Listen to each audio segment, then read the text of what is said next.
Tomás Ó, fáilte ras go dtí ar Mhuin a conas tá tú. Tá gomar fád gur míle mágad as an gur a bheith atsa? Bhí mí de gcónaí ag caint faoi Imbolc agus bíonn sé ar siúl gach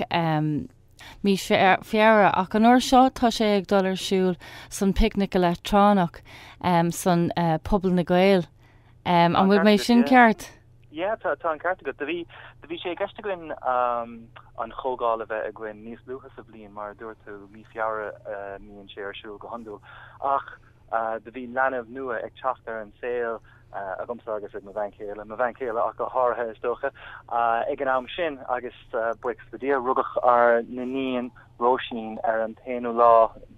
déag go fearra. Ag an am an chógáil ar siúl. Cócórdagus. De gurmíle de bhí sa kaint be Russell snodig de bhí Russa a gwyn ó Kíle de bhí Russa a gwyn mar an ché blian a bhí Imbolc arsúl agus dúirt sé béidir méach sé rúnach blase de Imbolc a chur arsúl ag an picnic agus sin mar atá agus sin tá le tarlúint beag gá úr a chlige gwyn is stig sa fphobal ó dóiug go dtí a dó ar an danach agus de gan ábín 8 a gwynnig kaint agus is rud a bharan an lá fad ach sa rud se beag blase a gwyn agus tá trúr a gwynnig kaint. Ok, agus cé héad na daoine a bheith a kaint? Well, chan blas a chót den rud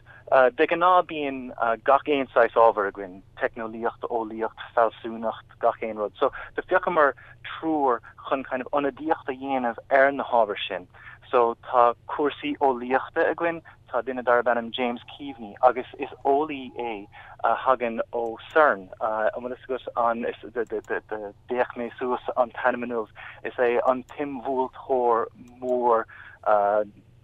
cahní in Europe. So is beidir go bhfuil sé coiste go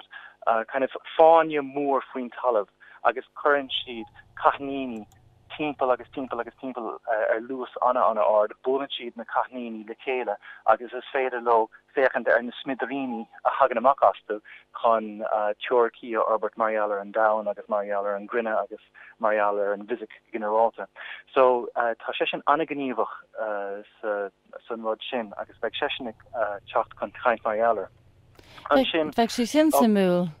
Tá ag sú gomúla is inaltóir bogarí mé féin agus tá anime gom sanolíocht agus caiimé advá go rás ag gérig an farse á leis na blianta mar níor chula mé riamh trachtarach nó kaint nó éon rud mar sin asgréil an Marial ar na cuasaí seo agus is é sin cean an rudí a bhfuil mar sprucha goin chomá is dócha de hosníamar Imbolc gáhíle is a de mé féin agus Bernice agus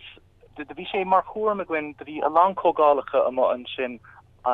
asgréilge ach ba í antanga féin a bhí mar ábharacha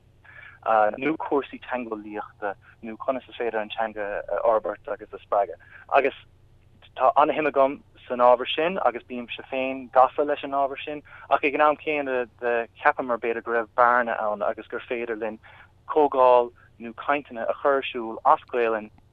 an smína bhí a gomsa agus ag Bernice na bhain céilen ar a hosníamar Imbolc mar éile ná bhí a lán féalta agus bhí lán cógálacha ann hena féin agus antanga féin mar ábharacha conas antanga a Sprague i Masnalini conas antanga Albert agus a churchan cín agus cé go bhfuil anna him gom féin agus anna him ag Bernice san ábhar sin agus bí ní gafa leis an tamar fad ag an an céine de ceapamar go raibh barna ann agus béidir go raibh barna cógáil eile agrú agus ábhar agsúla ábhar a míon daoine generalta míon simig daoine generalta antu seachas na speisialtóirí teangolíochta agus mar sin de agus sinna fá go hosníamar Imbolc agus tá cad a cín ag na caintóirí éon ábhar bhálo ó líocht felsúníocht a líon gnó éon rud a churbe ach a bháin antanga féin. So ní cad is dócha ag na caintóirí caint Marial ar antanga féin. So sinna fá go bhfuil an trúr gwyn ag an Leictreach picnic mar dúirt mé duine atá gafa le cuasaí ólaíochta an dar duine atá gin Laura Harman is dócha cuasaí déana atá ag gceiste gin go dtí le déanaí ba í Laura uachtarán USI, the Union of Students of Ireland. So tá anna haíice ó héh cuasaí a dachiiste a chomála sin bíonn si anna gníomhach i gcuasaí cóopnanis agus bíonn si gníomhach an tamar fad ag irig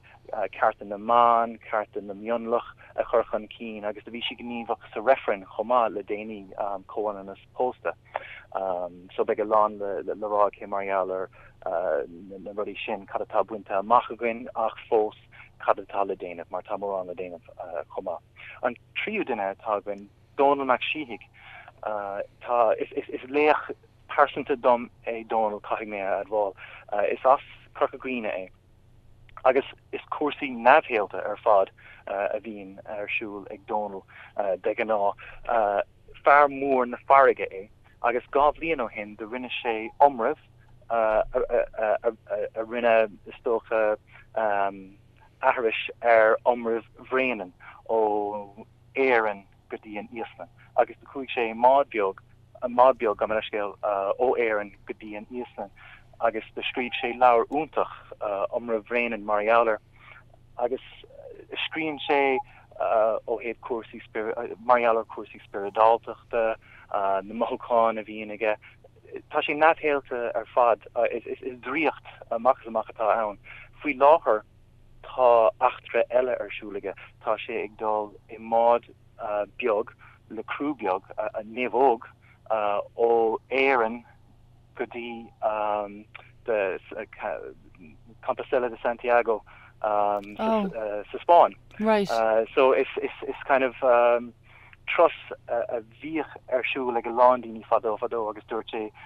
go néanthach sé é a rí sé agus tá chlár feisnéise a dhéanamh aige faoi marialar faoi láthair so beag sé caint marialar an ábhar sin chomá tá ag súga mór leis an trúracha an áire. Feich sé sin anna simú ach feich sé anna difriúil freisin ditsa go bhórmhór nach bhfuil sé arsúil le Ballavourne. Beag sé de bhí is dócha an gomininic fíoríon daoine céim fá go mín sé arsúil i Ballavourne seachas beidir cathair chorcaí atá lábhlinn an seo agus de fuair mé an smaoinemh ó Ronald agus ó riine eile i gCorcaigh bíon cuasa córá arsúlacha gach bliain i gCorcaigh Malin Air Téirigh agus téann lándaoine ann chun an Ghaeilge elam agus déanann sé difriocht a bheith scartha amach ó gnáphobal measam is a Ghaeltacht i gás Gcorcaigh agus a Ghaeltacht i gás Búscaí. Tugann sé kind of sus anima dit a bheith scartha amach ón gnáhéal agus is measam féin gomín duine níos oscailte de smaointe nua ag teachtasteach. Agus sin an cuincap a bhí a gin le Imbolc agus mar dúir mé é an cuincap sin grite ó riine eile ach measam gombeoch an picnic gaibléise anna bha ó héamh an ábhar sin de chomá mar is rud go chumlan éagsúil é an picnic. Ní dólam bhfuil rudidir be arsúil cosúla an picnic in éan éon am eile den bblion agus daoine is dócha le linn an deir seachtainna daoine níos oscailte de smaointe nua de chuincapan nua agus é anarúnach den rud atá arsúil na Imbolc. Agus tá sibh I Puball Gaeilge san picnic electrónach agus tá lán rudí eile arsúil comála sin nach bhfuil sibh beag radioáilte ann agus beag radio na lifa ann bheith cholamach an umraig senam le lán daoine eile beag sibhéal David a ggéanamh dasa tá yoga trí Gaeilge freisin sun tent céine nach bhfuil. Tá, yeah. Is in our era is úntach an rud go bhfuil Puball Gaeilge ann mar is cóphobal ní bhfuil teoranta a chóir there ach is cóphobal faoi le chofabal na Gaeilge agus tá mí den ná goléir búla le chéile agus tá gwin goléir go bhfuil míad an Meán céine is stig sa phobal sin agus massam tugann sé atmosfér faoi lecht don áit chun sé grinadom an tarachtas a míon arsúl gach blian in átainna difriúla agus cé go míonn sé in átainna difriúla nuair a hen daoine ann bíon an atmosfér céine ann mar is gaelgóirí gach duine agus sime gachéin duine satanga agus ní bhéá ann a go bháin go méoch sime go satanga agus a choultúr agus rudí a churchan cín agus mar an ggéine leis an bobbal seo. Sinné agus cad faoi tú féin agus Bernice an raibh sin sibh san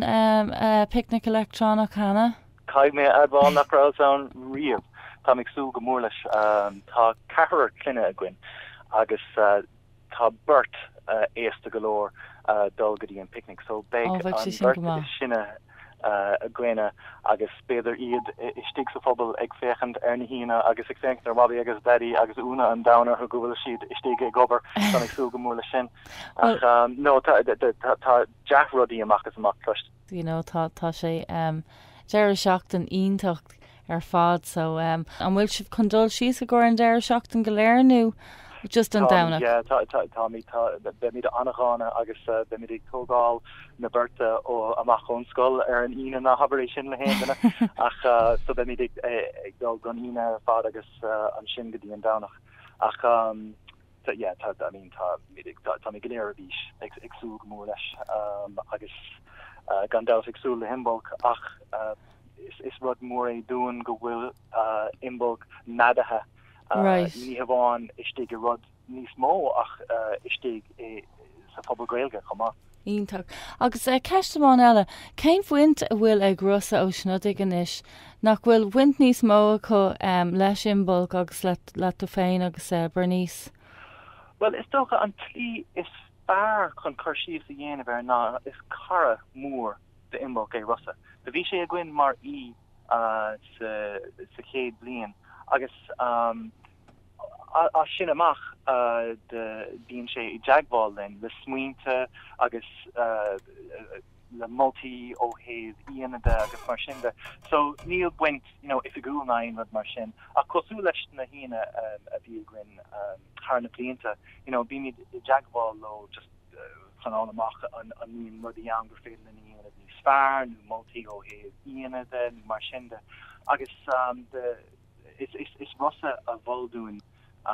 dul godí an electric picnic agus dul godí an Puball Gaeilge agus mar dúir is cara mór le Imbolc é rusa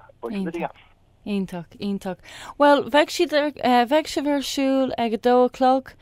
ag an Puball na Gaeilge go leis céile a dóideag. Ó dóideag tá brnarm ag dóideag ar an danach I Puball na Gaeilge agus sin